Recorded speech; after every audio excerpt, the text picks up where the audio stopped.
دا 15,000 دي دا ماته 15,000 روپۍ دي دا نن نسا چوټي شوه په 15 مارچ بازار اعظم تاسو بروز دلته ما ته بسره غدي را فاروي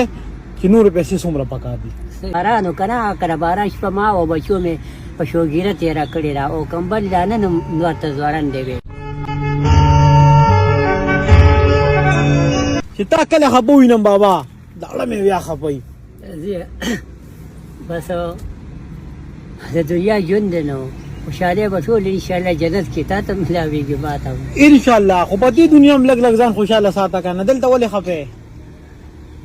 زموږ ته ځامن صاحب په دنیا ګرځي ته خپه نه به خپه زی خو چې زموږ ته بچی رستا ګرځي په دنیا ته ولې خپه ته خېز یا نورو ولې خپه دا راته وای کدا دا نه ویلې کنه بس په دې ځای ته راغاړې بندو مودرې مولې خپه شابه خپه پدیم کله دی یا ها چې کوټه مې دا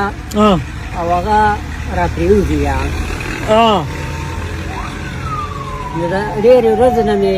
ته په ذهن کې وه الله نه به مې دعا غوښته چې یا الله ترې راولې دې تماشه وکړه زویه بیخي لکه چې څنګه باراني داسې په هغې کې دننه باراني په څه به ډکېږي په څه نو دغه مې مسله ده و دې ذهن مسله دې بس ګوره زه الله پاک راوستم که نه مسلې به حل کېږي خو څه به پیښې په څه به ډکېږي اوس خو فبرګي دي او دغه دي یا چجکې دی که نه ته څه غواړې چې څه یې پې همدغه برګي پیراله دغه که خو چودونه پکې شوي دي که نه څومره خرچه به پې راشي او سوري دي پکې څومره خرچه به پې راشي زیاده خرچې اوس ما ته پته نه شي چې ګلکار به څونه دي دا خښتې یې په خوره موږ له ګورې وي چې ته مخکې عمرونه پې تېر شو نو هغه بارانونه او خورې تختورې دي نو هغه برې بره ناستې دي چت هم ناستې او دې زلزلو پکې داسې چودونه کړي دي په دیوالونو کې کو په چت کې په دیوالونو کې لکه دیوالونه هم ختم دي دیوالونه یې ختم دي لکه نوې کمره ته جوړه کړم چې نوې شو نو همدغه برګې به پې واچو خو چې دا دیوالونه اوس پړېدلي شي هغه د خطرې دي اوس څه اوس ګلکار به زه کوم خوا درلېږم نو ما ته به څه پتېږي اکا ته ما ته ځې وښیه که نه په دغه ټینشن مې پرې دغه دی او څلور رکعته نفل مې پرون نه بل ورځ کړي دي ما یا الله ته ما سره مې لوکه چې باران وکنه کله باران شپه ما او بچو مې په شوګیره تېره کړې ده او کمبل دانه نور ته ځوړن دی وې خو چې شوي نه دي د باران نن دا د سویمه ورځ ده او هغې نه اوس هم لکه هغه سیب ته اوتې زویه نه دی او په هغه سهار مې بیا ماسپښین مانځه کې او په سهار مانځه کې څلور رکعته نفل وکړم ای خدای دا مسله را لار کې دا بچي دې را کړي دي نو که را باندې را پرېوته نو ډېر په خوارو مې لوی کړي دي زویه نه به راغورځېږي الله به نه راغورځوي ته به راسې کار وکړې بابا ستا د نن نه چوټي شوه ته به ګلکار ته راوستی شو که زه له راولم ګلکاران د خدای به عاجزي چې ګلکاران شته ګلکار به راولې ورته به دا روز پړه ٹھیک شو دا واپس خېجو کمره زه تاله د څلور 15 ورځو دپاره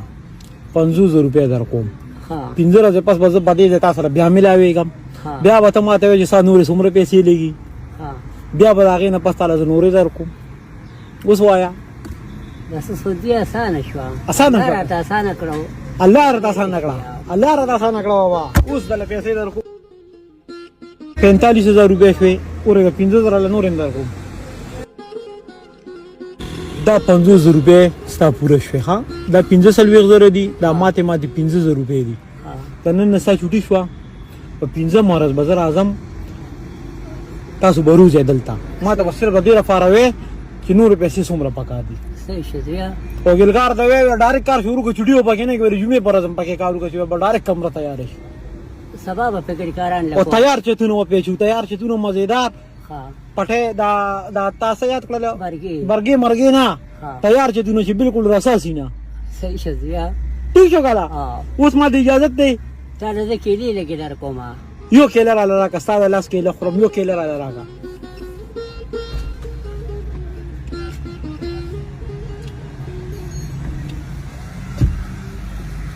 دا واره کنه نور به خیر کوته ځان سره بیسي کور راو سما زه بس چې تا دومره په مینه راکړې او ته بابا ورې دا د شاپر نه نه نه چاپر بس ټیک دی سټ کې ټیک دی او چوټیو کا لاړ شه د ګلکار غمو کا اوس په د ګلکار غم وکړم ته شي ساري راځي سبا نو کار شروع کا او بیبي تو ویا بچی د شته کنه نو ولې خفګانونه کې لاړ نه نه الله فهم اے مجدا سمباد شاید بے وسو مسیحائی تا غریبو دس